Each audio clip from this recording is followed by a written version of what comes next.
Hello dear student, सभी छात्र एवं छात्राओं को मैथ्स इंग्लिश चैनल में हार्दिक स्वागत है।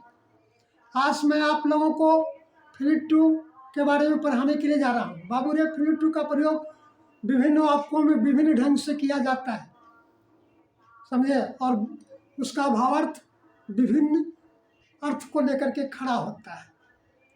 लेकिन आज मैं आप लोगों को फ्लूइड टू का प्रयोग प्रेजेंट यानी वर्तमान काल, पास्ट भूतकाल और फ्यूचर टेंस यानी भविष्य काल के अंतर्गत कर्ता के यानी सब्जेक्ट मजबूरी, फर्ज और बाध्यता को दर्शाने के लिए फ्लूइड टू का प्रयोग किया जाता है, उसके बारे में। अब देखिए, प्रेजेंट टेंस के अंतर्गत यानी वर्तमान काल के अंतर्गत मजबूरी, फर्ज तथा बाध्यता को दर्शाने के लिए उस हिंदी अनुवाद को अंग्रेजी में बनाने का स्ट्रक्चर होता है सब्जेक्ट प्लस हैव या हैज प्लस टू। टू जो है it plus V1 plus OW करके वाक्य बनाते हैं। अब हिंदी वाक्य को देखें। राम को काम करना है, राम को काम करना है, राम को काम करना पड़ता है, राम को काम करना होता है। यानी तमाम वाक्य जो देख रहे हैं, राम की मजबूरी है उस काम करने का, राम का फर्ज है उस काम करने का, राम की बाध्यता है उस काम करने का। और ऐसे वाक्य को बनाने के लिए स्ट्रक्चर होता है सब्जेक्ट प्लस है प्लस या has plus to plus V1 plus OW करके वाक्य को बनाते हैं। समझ गए ना? अब आइए, राम को काम करना है, राम को काम करना पड़ता है, राम को काम करना होता है। इसके बनेगा पहले राम सब्जेक्ट है ना, तो Ram has to work, Ram को काम करना है या राम को काम करना पड़ता है। यही टू जो है, समझ गए ना, जो कि मजबूरी या बाध्यता को दर्शाता है प्रेजेंट टेंस के अंतर्गत। में हैज टू और हैव टू का प्रयोग करके वाक्य बनाते हैं मजबूरी, बाध्यता और फर्ज को निभाने के लिए, समझे, हैज और हैव टू का प्रयोग किया जाता है। अब हम लोगों को पढ़ना है ना, हम लोगों को पढ़ना है। क्या होगा कि हम लोगों को पढ़ना है बी हैव टू रीड, हम लोगों को पढ़ना है, आप लोगों की मजबूरी, हम लोगों को पढ़ना है। फर्ज, उन लोगों को दिल्ली जाना है, दे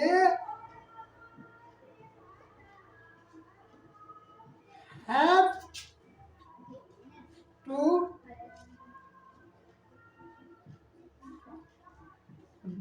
Delhi, they have to Delhi, उन लोगों को दिल्ली जाना। इंटरोगेटिव सेंटेंस के अंतर्गत में क्या हो जाएगा जी? इसका स्ट्रक्चर सब्जेक्ट प्लस हैव या has plus not plus to plus V1 plus OW करके वाक्य बनाता है। जिसमें मुझे घर नहीं जाना है, मुझे घर नहीं जाना है। I have not to go home. I have not to go home. Negative में क्या हो जाएगा जी? इसका स्ट्रक्चर पहले क्या होगा, हैव या हैज आगे हम रखेंगे, उसके बाद सब्जेक्ट रखेंगे, उसके बाद टू रखेंगे, उसके बाद भी वन करके प्लस ऑर्डर करके वाको बनाएंगे। इससे क्या उन्हें आना है तो क्या हो जाएगा जी? Have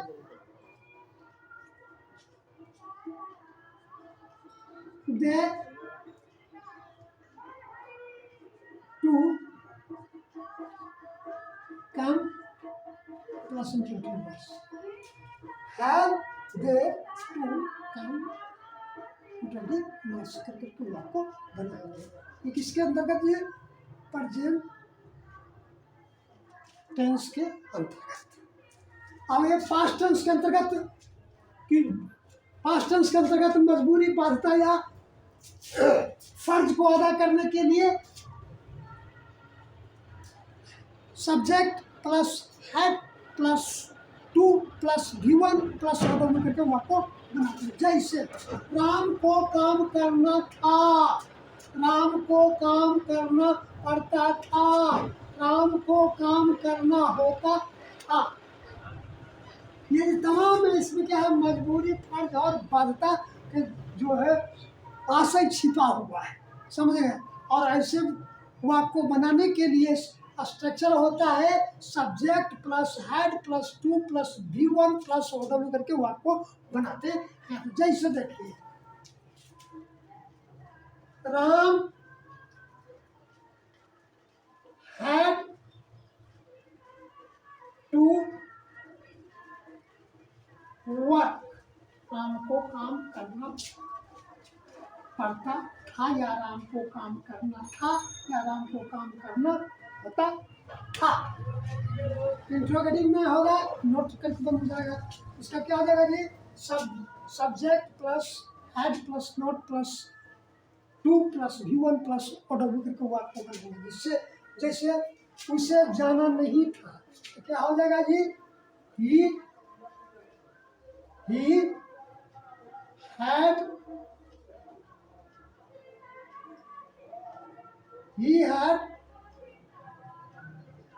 had not to go. He had not to go.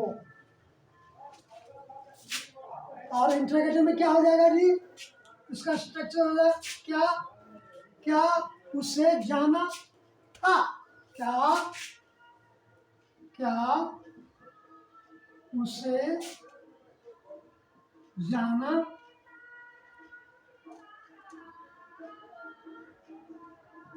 था? क्या उसे जाना था? क्या हो जाएगा जी?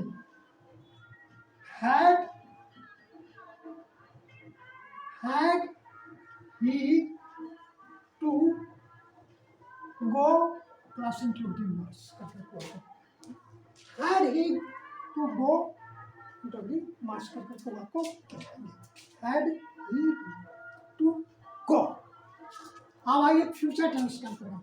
फ्यूचर टेंस के अंतर्गत यानी भविष्य काल के अंतर्गत मजबूरी, फर्ज या बाध्यता का बोध कराना है या कराना होता है, तो उसके लिए क्या होता है? वैसे वाक्य को जिस वाक्य में समझे मजबूरी, फर्ज, बाध्यता का आशय का बोध हो, समझिए, तो उसमें क्या हो, तो उसको मतलब फ्यूचर टेंस के अंतर्गत कैसे बनाएंगे जी? उसका बनाने का स्ट्रक्चर है सब्जेक्ट प्लस शैल हैव या will have plus to plus V one plus O W करके वो आपको बनाएंगे। जैसे उदाहरण के लिए, मुझे यह काम करना होगा, मुझे यह काम करना पड़ेगा। तो इसका बनाने का तो स्ट्रक्चर बता दिए। इस बनाएंगे कैसे जी? आई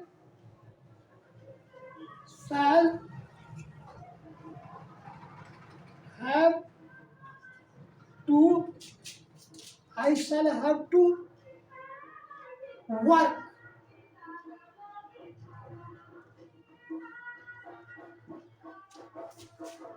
असर्टिव सेंटेंस में वाक्य कैसे बनेगा? नेगेटिव में क्या हो जाएगा? ये नेगेटिव में subject plus shall have plus will have plus not plus to plus V1 करके वाक्य बनेगा। मुझे यह काम नहीं करना होगा। I shall have not to work. Interrogative में क्या हो जाएगा जी? इसका स्ट्रक्चर अब देखिए, निगेटिव में तो इसका स्ट्रक्चर होता है सब्जेक्ट प्लस शैल हैव या will have plus not plus to plus V1 plus OW करके वाक्य को बनाते हैं। इंट्रोगेटिव में इसका होता है प्रश्नात्मक वाक्य के अंतर्गत में पहले प्रश्नात्मक वाक्य के जो है स्ट्रक्चर को कहता है, उसको रखेंगे जिसे शैल हैव या जिसको ऑक्सिलरी वर्ब कहते हैं, शैल हैव पहले रखेंगे या विल हैव रखेंगे, उसके बाद सब्जेक्ट रखेंगे, प्लस क्या करेंगे टू रखेंगे, इंफिनिट जो है प्लस V1 प्लस OW करके आप प्लस इंट्रोगेटिव वर्ब लगा करके वाक्य को पूरा करेंगे। इसे अब हिंदी के वाक्य को देखें, क्या मुझे यह काम करना पड़ेगा, तो क्या हो जाएगा जी? Shall have I to work plus interrogative. इस तरह से वाक्य बना करके बनाते हैं बाबू। समझ गया है? फिर से समझिए मोटा मोटी। प्रेजेंट टेंस, पास्ट टेंस या फ्यूचर टेंस यानी वर्तमान काल, भूतकाल और भविष्य काल के अंतर्गत